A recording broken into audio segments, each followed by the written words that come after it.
ടീമിലേക്ക് കയറുവാൻ വേണ്ടിയുള്ള task ഗംഭീരമായൊരു task ആയിരുന്നു. വളരെയധികം കായിക ശേഷി ആവശ്യമുള്ള ആ ടാസ്കിൽ ടീം ഡൺ വിജയിച്ച് കയറിയിരിക്കുകയാണ്. അതായത് ജിൻഡോയുടെ ടീമാണ് ഒന്നാം സ്ഥാനത്തേക്ക് എത്തിയത്.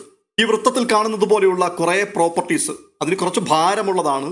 ഏറ്റവും താഴെ വലുത്, അതിന്റെ മുകളിൽ അതിന്റെ ചെറുത്, അങ്ങനെ ഒരു ടീമിന് 7 എണ്ണമാണുള്ളത്. അത് ബസർ ടു ബസർ ആ ശബ്ദം കേൾക്കുന്ന സമയത്തിനുള്ളിൽ കൃത്യമായിട്ട് ഒരു ടവർ പോലെ അടുക്കി വെക്കുക എന്നുള്ളതാണ് ടാസ്ക്. പക്ഷേ ഇവിടുത്തെ ഏറ്റവും പ്രധാനപ്പെട്ട പ്രശ്നം, മറ്റുള്ളവർക്ക് നിങ്ങളുടെ ടവറിനെ ഏത് സമയത്തും നശിപ്പിക്കുവാൻ കഴിയും. അതുകൊണ്ട് തന്നെ ഒരു വലിയ പ്രൊട്ടക്ഷൻ ഒരുക്കുക എന്നുള്ളതായിരുന്നു. ജിൻഡോ കഴിവിന്റെ പരമാവധി എല്ലാ ആൾക്കാരെയും ഇടിച്ചു താഴെയിടുവാൻ വേണ്ടി ശ്രമിക്കുന്നുണ്ടായിരുന്നു. അതിന്റെ ഉണ്ടപ്പിടുത്തങ്ങളൊക്കെ അവിടെ നടക്കുന്നുണ്ട്. ശരിക്കും അഭിഷേക് ജിൻഡോയെ കുറെ സമയത്തേക്ക് ബ്ലോക്ക് ചെയ്ത് താഴെയിട്ട് കളഞ്ഞു. ജിൻഡോയ്ക്ക് ചലിക്കാൻ പോലും കഴിയാത്ത അന്തരീക്ഷത്തിലേക്ക് വന്നു.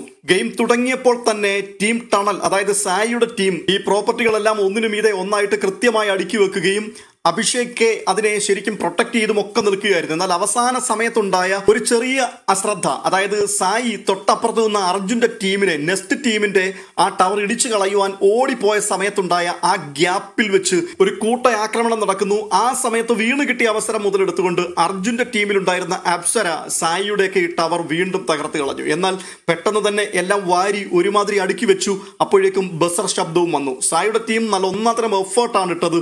എന്നാൽ വിധി എഴുതിയ പവർ ടീം ഒന്നാം സ്ഥാനം കൊടുത്തത് ജിൻഡോയുടെ ടീമിനായിരുന്നു. അതിന്റെ കാരണമായിട്ട് അവർ പറഞ്ഞത് സായിയുടെ ടീമിന്റെ ടവറിന്റെ മുകൾ ഭാഗത്തെ ഷേപ്പ് അത്ര നന്നായിരുന്നില്ല എന്നുള്ളതായിരുന്നു. അപ്പോൾ തന്നെ ജിൻഡോയുടെ ടീമിന്റെ ടവർ ഉണ്ടാക്കിയപ്പോൾ അതിന്റെ അടിഭാഗത്തെ ഷേപ്പിനും പ്രശ്നമുണ്ടായിരുന്നു. പക്ഷേ അത് അത്ര വലിയ പ്രശ്നമല്ല എന്നുള്ള കണ്ടെത്തലിലേക്കാണ് പവർ ടീം വന്നത്. അങ്ങനെ ഒന്നാം സ്ഥാനത്തേക്ക് ജിൻഡോയുടെ ടീം ഡൻ ടീം വരുന്നു. രണ്ടാം സ്ഥാനത്തേക്ക് ടണൽ, അതായത് സായിയുടെ ടീമും, മൂന്നാം സ്ഥാനത്തേക്ക് അർജുന്റെ നെസ്റ്റ് ടീമും എത്തി. ജിൻഡോയുടെ ടീമിന് 2 പോയിന്റും സായിയുടെ ടീമിന് 1 പോയിന്റും അർജുന്റെയും അപ്സരയുടെയും ടീമായ നെസ്റ്റിന് പോയിന്റ് ഒന്നുമില്ലാത്ത അവസ്ഥയുമാണ് ഇപ്പോൾ നിലനിൽക്കുന്നത്. ഈ ടാസ്കിലെ ഏറ്റവും വലിയൊരു പ്രത്യേകത, മിക്കവാറും ആൾക്കാരെല്ലാം അപകടകരമായ അന്തരീക്ഷത്തിൽ തന്നെയാണ് കളിച്ചത്. പലർക്കും ശാരീരികമായിട്ട് പല ബുദ്ധിമുട്ടുകൾ ഉണ്ടായിട്ടുണ്ട്.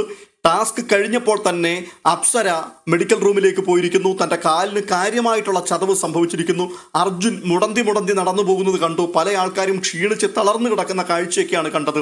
അത്രമാത്രം കഠിനാധ്വാനം ചെയ്തിട്ടാണ് കുറച്ച് സമയം കൊണ്ട് ഈ ടവറുകൾ അവർ കെട്ടിപ്പടുത്തെടുക്കുകയും അപ്പോൾ തന്നെ അതിനെ പ്രൊട്ടക്ട് ചെയ്ത് നിർത്തുകയും ചെയ്തത്.